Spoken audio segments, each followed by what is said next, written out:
में ही lady United गुस्से से चिल्लाती है कि एक तो तूने मिशन कंप्लीट नहीं किया और दूसरा साकुरा को रुला भी दिया। लेडी यूनाइटेड साकुरा को बोलती है साकुरा तुम जाओ, मैं इस नारुतो को बताती हूँ। देन साकुरा वहाँ से चली जाती है और लेडी यूनाइटेड गुस्से में आकर नारुतो को लेक्चर देने लगती है और नारुतो सर झुका के सब सुनते जा रहा था और मन ही मन सोचने लगता है कि साकुरा के साथ ऐसे ट्रेनिंग सेशन मिल जाया करे तो ऐसे लेक्चर्स भी पूरे नहीं लगते। ग्रैंडमा यूनाइटेड सोच रही होंगी कि मुझे बुरा लग रहा होगा, पर वो क्या जाने कि इतना सोचने के बाद नारुतो की नजर यूनाइटेड के 106 पे पड़ती है और मन ही मन में सोचने लगता है क्यों ना ग्रैंडमा यूनाइटेड पे भी इस स्क्रोल का यूज किया जाए। बट उसके मन में एक और फीलिंग आ रही होती है कि नहीं यार, लेडी यूनाइटेड बहुत बड़ी है, उससे ये करना सही नहीं होगा। और इतने में ही लेडी यूनाइटेड नारुतो को चिल्ला के बोलती है कि सुनाई दे रहा है तुझे नारुतो, अब तुझे एक पनिशमेंट मिलेगी, जाओ और जाके उस निंजा को अकेले ही पकड़ के लाओ। देन नारुतो सोचता है कि अब कोई रास्ता नहीं बचा, पनिशमेंट से बचने के लिए मुझे इस स्क्रोल का यूज करना ही पड़ेगा। नारुतो लेडी जुनाटे की आंखों में 3 सेकंड के लिए देखता है और फिर बैठ के लेडी जुनाटे का नाम उस स्क्रोल में लिखने लगता है और लेडी जुनाटे उसे देख के कंफ्यूज हो जाती है कि ये कर क्या रहा है और सडनली वो नारुतो को देख के ब्लश करने लगती है। देन नारुतो खड़ा होता है और लेडी जुनाटे को बोलता है कि ग्रैंडमा प्लीज मेरी पनिशमेंट को हटा दीजिए और मुझे माफ कर दीजिए। देन लेडी जुनाटे नारुतो को बोलते हैं कि बस इतनी सी बात नारुतो, ठीक है मैंने तुम्हें माफ किया।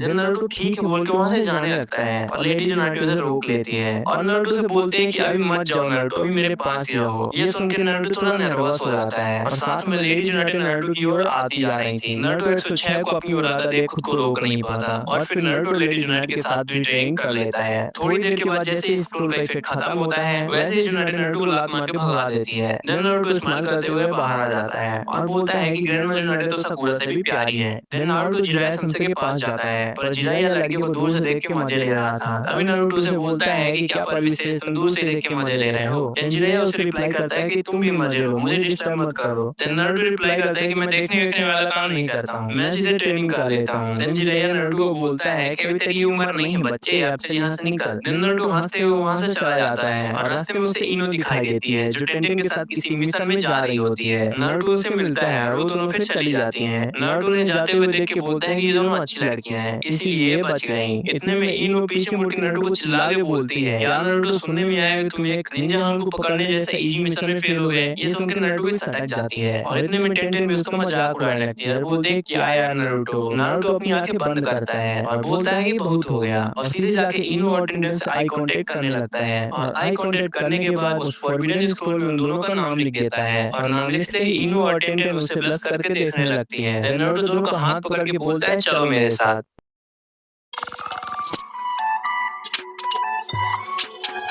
नारुतो उन दोनों के साथ भी ट्रेनिंग कर लेता है और स्क्रोल का इफेक्ट खत्म होने से पहले ही वहां से भाग जाता है। साल बीतते जाते हैं और नारुतो को कोनोहा विलेज में और आसपास के विलेज में खौफ क्रिएट हो जाता है और वो प्लेबॉय नारुतो के नाम से फेमस हो जाता है। एक दिन विलेजर्स को पता चलता है कि ओबिटो ने 4th ग्रेड निंजा वार स्टार्ट कर दी है और मादरा उचिहा भी रीएनिमेट हो चुका है और साथ में ब्लैक जेट्सु मादरा उचिहा को चोमू बना के अपनी मम्मी को रिवाइव करवा दिया है। देन उसकी मम्मी यानी कागुया उत्सुकी को हराने के लिए शिनोबी वर्ल्ड के निंजा यूनाइट हो जाते हैं और फिर भी वो कागुया को डिफीट नहीं कर पा रहे थे। देन प्लेबॉय नारुतो आगे आता है और पांचों कागे इसको बोलता है कि पीछे हटो। जिसके बाद लेडी जुनाटे नारुतो को ब्लश करते हुए देखने लगती है। देन नारुतो आगे बढ़ता है और अपने इतने सालों के एक्सपीरियंस के साथ कागुया की आंखों में देखता है और आंखों में देखने के बाद वो अपने स्क्रोल में उसका नाम लिखने लगता है जिसे देख के वहां खड़े कागे और शिनोबी कंफ्यूज हो जाते हैं कि ये नारुतो आखिर कर क्या रहा है। नारुतो नाम लिखते लिखते बोल रहा होता है कि मैंने इतने दिनों से अपना चक्र ऐसे ही दिन के लिए तो बचाया था ताकि मैं एक गॉड बीइंग के साथ ट्रेनिंग कर सकूं। और ये बोल के वो कागुया की ओर देखता है और कागुया भी नारुतो को ब्लश करते हुए देख रही थी। देन नारुतो कागुया को बोलता है कि चलो बेब्स यहाँ से कहीं दूर चलते हैं और ये बोल के नारुतो और कागुया किसी दूसरे डायमेंशन में ट्रेनिंग करने के लिए चले जाते हैं। जिसे देख के सब चिल्लाने लगते हैं कि प्लेबॉय नारुतो ने हमें बचा लिया और इसके बाद नारुतो को शिनोबी वर्ल्ड का हीरो बना दिया जाता है जिसने ट्रेनिंग करके दुनिया बचाई। और कागुया को जो अलग से डायमेंशन में ट्रेनिंग करने के लिए चले गए थे। नारुतो सोच रहा था कि